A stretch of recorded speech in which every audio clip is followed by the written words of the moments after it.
Hello दोस्तों और स्वागत है आपका टोटल प्रेप यूपीएससी चैनल में, जिसमें राइट नाउ आप देख रहे हैं आज यानी कि 5 सितंबर 2020 की एक बहुत ही important current affairs news item which is about rural credit push from RBI. ठीक है, इसके पहले कि हम वीडियो के अंदर जाएं, प्लीज़ मेरे चैनल को सब्सक्राइब कर दीजिए, मेरी वीडियो को लाइक कर दीजिए, इस वीडियो का डिस्क्रिप्शन सेक्शन चेक करना ना भूलें। आज मैंने 3 और वीडियोस अपलोड की हैं जो कि बहुत ही इंपॉर्टेंट है यूपीएससी 2020 के लिहाज से, सबको अंत तक जरूर आप देखिएगा। ठीक है, चलिए देखते हैं आज की न्यूज़ क्या है। There is a big rural credit push from RBI. हमारे देश की अर्थव्यवस्था की स्थिति ठीक नहीं है, सबको पता है। आरबीआई क्या कर रही है, रूरल क्रेडिट को बढ़ाने के लिए और स्टार्टअप्स को जो है प्रायोरिटी सेक्टर में ले आई है। ठीक है, मतलब 2 अलग अलग फैसले हैं। रूरल क्रेडिट को बढ़ाने के लिए कदम उठाए गए हैं और जो स्टार्टअप है उनको भी प्रायोरिटी सेक्टर में ले आया गया है। सरकार उम्मीद कर रही है कि स्टार्टअप वगैरह ही कुछ ऐसे इनोवेटिव आइडियाज ले आए जिसमें कि कम खर्च में हमारी इकोनॉमी में कुछ बहुत ज़्यादा इजाफा हो जाए। तो इस तरह की बातें हैं। रिन्यूएबल एनर्जी की लोन लिमिट बढ़ा दी गई है और हेल्थ इंफ्रास्ट्रक्चर और रिन्यूएबल एनर्जी की जो लोन लिमिट है उसको डबल कर दिया गया है। क्या है पूरा मामला, देखते हैं। आरबीआई ने फ्राइडे को कई अनाउंसमेंट किए हैं कल, जिसमें कि फाइनेंसिंग और स्टार्टअप्स को प्रायोरिटी सेक्टर लेंडिंग कैटेगरी में ले आया गया है। आपको पता होना चाहिए प्रायोरिटी सेक्टर लेंडिंग वो सेक्टर है, हर बैंक को अपना एक फिक्स परसेंटेज लोन इस सेक्टर को देना ही पड़ता है। कई प्राइवेट सेक्टर बैंक है जो कि गांव वगैरह में नहीं है, जनरली खेती और इस तरह की चीज़ें प्रायोरिटी सेक्टर में रहती हैं, गांव वगैरह में नहीं है, तो वो पब्लिक सेक्टर बैंकों से सर्टिफिकेट खरीदती हैं कि इतने रुपए का हमने लोन जरूर प्रायोरिटी सेक्टर को दे दिया है, उसके एवज में उसी रुपए को वो पब्लिक सेक्टर बैंक जो है वो गांव में किसानों को इस तरह से रूरल एरिया में वो ज़्यादा डिस्ट्रीब्यूट करते हैं। प्रायोरिटी सेक्टर लेंडिंग अगर आपको पूरा क्लियर नहीं है पढ़ लीजिए, बाकी आप रमेश सिंह की किताब से भी पूरा डिटेल में पढ़ सकते हैं, बहुत इंपॉर्टेंट ये कॉन्सेप्ट है। ठीक है, तो उन्होंने स्टार्टअप को भी पब्लिक सेक्टर लेंडिंग में डाल दिया है, यानी हर बैंक को अपने जितने भी लोन वो दे रहे हैं उसमें का एक फिक्स्ड परसेंटेज अब स्टार्टअप्स को भी देना ही पड़ेगा। स्टार्टअप्स के लिए लोन लेना आसान हो गया। उन्होंने जितने डिस्ट्रिक्ट में लोअर प्रायोरिटी सेक्टर लेंडिंग है वहां पर ज्यादा क्रेडिट डायरेक्ट करवाया है। ठीक है, और रिन्यूएबल एनर्जी और हेल्थ इंफ्रास्ट्रक्चर में कितना लोन आप देते हो, लोन लिमिट है ना, कितने कितने सेक्टर में कितना कितना लोन आप दे सकते हो। एक ही सेक्टर में एक बैंक ज्यादा लोन देके अपना एक्सपोजर बढ़ाना कहते हैं उसको। सारे अंडे एक ही बास्केट में डालोगे तो उस बास्केट को कुछ हो गया तब तो गए आपके अंडे पूरे, है ना। तो इसलिए नहीं किया जाता है, उसको डाइवर्सिफाई किया जाता है। ठीक है, क्योंकि कह रहे हैं to align it with emerging national priorities and bring sharper focus on inclusive development. इस तरह की टर्मिनोलॉजी को पढ़ना अब आपको आना चाहिए। आप यूपीएससी का एग्जाम दे रहे हैं तो नेशनल प्रायोरिटीज अब चेंज हो रही हैं कुछ कुछ। स्टार्टअप भी अब एक तरह से समझिए, जितना खेती इंपॉर्टेंट है स्टार्टअप भी इंपॉर्टेंट है, ये कहना चाह रहे हैं। और इंक्लूसिव डेवलपमेंट के ऊपर शार्पर फोकस अब है। ठीक है, इस तरह की चीजें की जा रही है, इसलिए जिन डिस्ट्रिक्ट्स में पीएसएल उतना नहीं था वहां उतना दिया जा रहा है। इन अ बिट जैसे कई रीजन में ज्यादा प्रायोरिटी सेक्टर क्रेडिट है, कहीं पे उतना नहीं बट रहा है। आरबीआई ने अपने गाइडलाइन में क्या किया है, डिस्ट्रिक्ट को रैंक करेंगे on the basis of per capita, पर इंसान कितना क्रेडिट फ्लो हो रहा है प्रायोरिटी सेक्टर में, और एक ऐसा फ्रेमवर्क बनाएंगे कि जिस डिस्ट्रिक्ट में लोअर फ्लो ऑफ क्रेडिट होगा वहाँ पे उनको इंसेंटिव दिया जाएगा कि भाई आप और ज़्यादा फ्लो ऑफ क्रेडिट दीजिए। और जहाँ पे कि ज़्यादा फ्लो ऑफ, क्योंकि क्या होता है कि पूरे बैंक वाइज मुझे लग रहा है ये रहता है कि एक बैंक कितना अपने पूरे लोन का परसेंटेज दे रहा है प्रायोरिटी सेक्टर को। तो इसमें क्या होता है, कुछ जिलों में ज़्यादा बढ़ जाता है तो कुछ जिलों में कम होने से भी चल जाता है, बैंक का टारगेट मीट हो जाता है। लेकिन आरबीआई चाहता है कि हर जिले में काफ़ी कुछ ज़्यादा ये हो, तो उसके लिए डिस्ट्रिक्ट्स की रैंकिंग की जा रही है और जिस जिले में जो है ज़्यादा प्रायोरिटी सेक्टर लेंडिंग नहीं हो रही है वहाँ इंसेंटिव दिया जाएगा कि आप लोग करिए।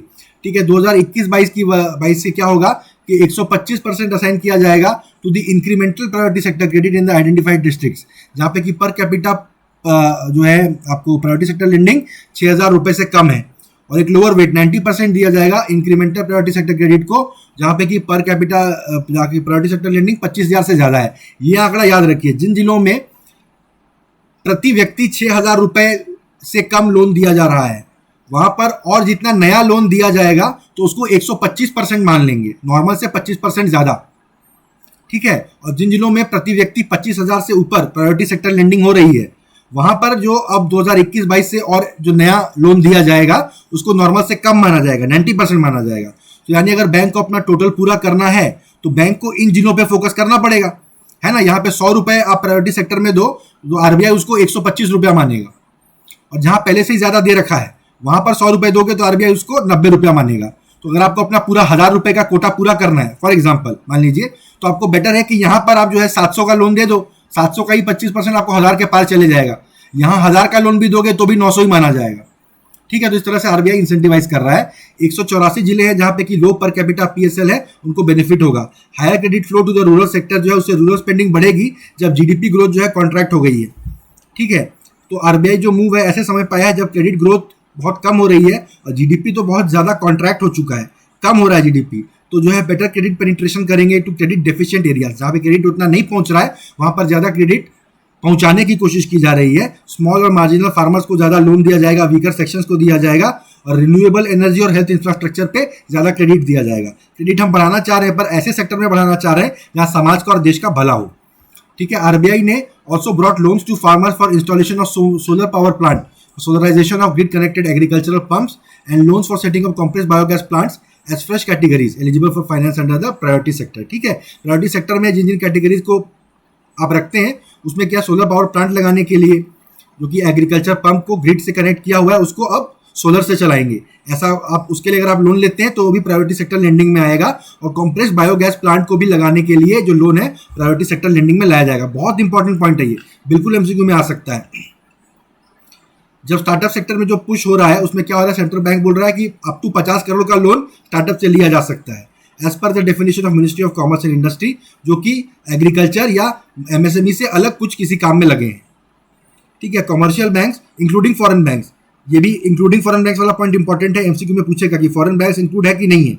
आपको याद रखना है उनको mandatorily 40% of the adjusted net bank credit priority sector lending के लिए रखना है। 40% जो आपका नेट बैंक का क्रेडिट है वो आपको प्रायोरिटी सेक्टर लेंडिंग में देना है। रीजनल रूरल बैंक्स और स्मॉल फाइनेंस बैंक्स जो अलग टाइप के बैंक होते हैं उनको 75% प्रायोरिटी सेक्टर लेंडिंग में देना है। ठीक है, ये आंकड़ा याद रखिए, बहुत इंपॉर्टेंट है। सेंट्रल बैंक ने बोला कि इन चेंजों से क्या होगा, ज़्यादा क्रेडिट पेनिट्रेशन होगा, जो कि हम बात कर चुके हैं।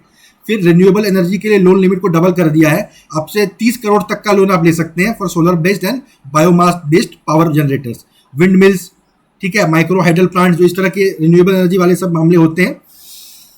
फिर पब्लिक यूटिलिटीज जो है, जैसे स्ट्रीट लाइटिंग सिस्टम है, अगर आप सोलर वगैरह से चला रहे हो, रिमोट विलेज इलेक्ट्रिफिकेशन भी कई बार होता है कि बिजली का तार नहीं पहुंच पाता है वहां तक, पहाड़ी जगह पे है, जंगल के एकदम अंदर में है, तो वहाँ पे आप सोलर प्लांट लगा के, सोलर पैनल लगा के आप वहाँ बिजली पहुँचाने की कोशिश करोगे तो उसके लिए जो है प्राइवेट जो लोन का लिमिट है बढ़ा दिया गया अप टू 30 करोड़। ठीक है, ये भी प्रायोरिटी सेक्टर क्लासिफिकेशन में आ गया है। इंडिविजुअल हाउस होल्ड्स के लिए loan limit will be 10 lakh पर बोरोवर।